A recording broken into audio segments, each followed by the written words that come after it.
Switching tracks to some news from COP29, which is underway in Azerbaijan's capital Baku. The atmosphere is intense as climate experts and delegates work against the clock to push for action. Scientists at the United Nations climate talks say carbon pollution levels are continuing to rise worldwide. Despite dropping in the US and Europe, this year the world is on track to put 41.2 billion tons of main heat-trapping gas into the atmosphere. That's a 0.8% increase from 2023, according to Global Carbon Project, a group of scientists who track the world's and countries' carbon emissions.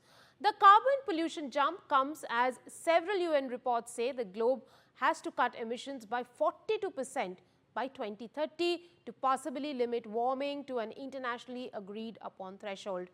To discuss more on this, we are joined by Zerin, Osho, Bamezai, Raina. She's the Director of India Program at the Indian Institute of Governance and Sustainable Development.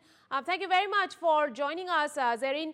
Tell me a little bit about the short-lived climate pollutants, why they are important and how could they possibly impact India really?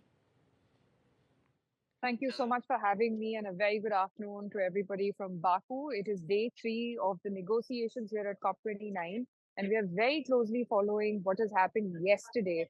There was a high-level summit on non-CO2 methane abatement, and what was discussed there was the second half, or the 50% of the climate change problem, which is SLCPs, or non-carbon dioxide emissions. SLCPs are the short form for something called as short-lived climate pollutants. They are different from carbon dioxide because unlike CO2, they do not last in the atmosphere for those lifetimes. Carbon dioxide remains in the atmosphere for about 100 plus years, whereas short-lived climate pollutants have lifetimes of anywhere between a couple of weeks to 20 years. 2 weeks for black carbon, while 20 years for methane. SLCPs are critical in our fight against climate change because they are the pollutants and the gases that are responsible for creating heat trapping environments. So when we look at India, a lot of the times we have seen that Delhi's temperatures have crossed 50 degrees centigrade in summer months. That is a result of growing significantly higher SLCP emissions. That is why action on SLCPs is critical. Right. Now, Zerin, how is the ongoing discussion at COP29 putting a spotlight on the non-CO2 emissions? And what is India's role in these ongoing discussions? So first time that methane was spoken about along with the other non-CO2 SLCP emissions, it was COP26. And here we are at COP29. And in 3 years, we have seen the spotlight on the second half of the climate change problem, which is non-CO2, be raised to the head of state level, to the top of the climate agenda. Just yesterday, we saw a summit that was hosted by the Executive Secretary of the UNFCCC, United Nations Framework on Climate Change, Patricia Espinosa, launching the need for a spotlight and the announcement of over $2 billion in financing for mitigation of SLCPs. We heard the special envoy from China, John Podesta, the climate special envoy from the United States of America, Azerbaijan, Kazakhstan, Nigeria, Canada, and the UK, Minister Ed Miliband, talk about how countries must come together on fighting methane emissions, the growing methane emissions. Methane is the second most potent greenhouse gas after carbon dioxide.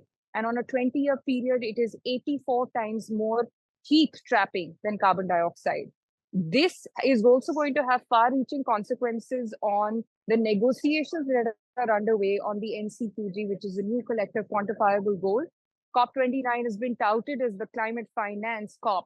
And this is where the money is going to be utilized, including the government of India. The stance has been that climate finance through these negotiations, which until yesterday, the G77 group of countries put a number to, which is of US $1.3 trillion, is going to be utilized. Resiliency and adaptation. This is where SLCPs come close. With the growing heat stress in India, decreasing agricultural outputs, and the huge benefits that it has on climate and public health, SLCPs are going to be forming a huge chunk of where the action is going to be put in.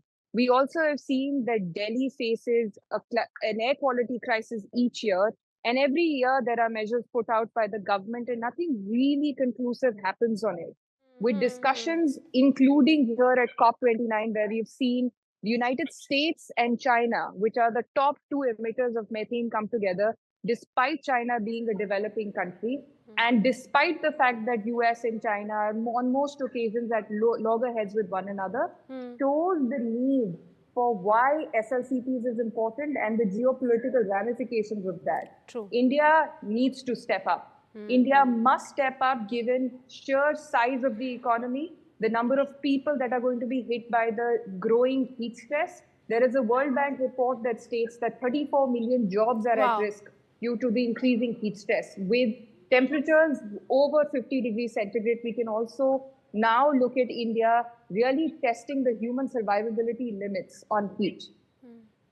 Now, Zerin, what is the significance of the Global N2O assessment report that was released yesterday? Tell us a little more about it. Yes, yesterday at the same event, the SLCP summit, high-level summit, there was also another report, a landmark report that was released on nitrous oxide, N2O. It is the first ever global assessment on N2O, and it's critical because the report talks about the different measures that could be adopted by governments to reduce emissions of nitrous oxide by 40%. For our viewers, nitrous oxide is the emissions of greenhouse gases that come directly from the use of fertilizer and animal manure. And with 40% reduction, we can essentially equate it to 6 years of burning fossil fuel emissions. It is equivalent to burning 6 years of fossil fuels by the end of this century, 2100. And we can also look at reducing premature deaths of approximately 20 million people around the world. Zerin, the chief executive of COP29 has been filmed apparently agreeing to facilitate fossil fuel deals at the climate summit. What are your comments on that? Azerbaijan is a petro-state, and it is here where COP29 is being held. We just yesterday heard the Azerbaijani government talk about oil and gas being the gift of God. It is true that the Azerbaijani government makes a lot of its economy is based on oil and gas. So it is not a surprise that we have heard COP29 presidency talk about striking oil and gas deals. A similar story had come out of the meetings preceding the COP28 in UAE.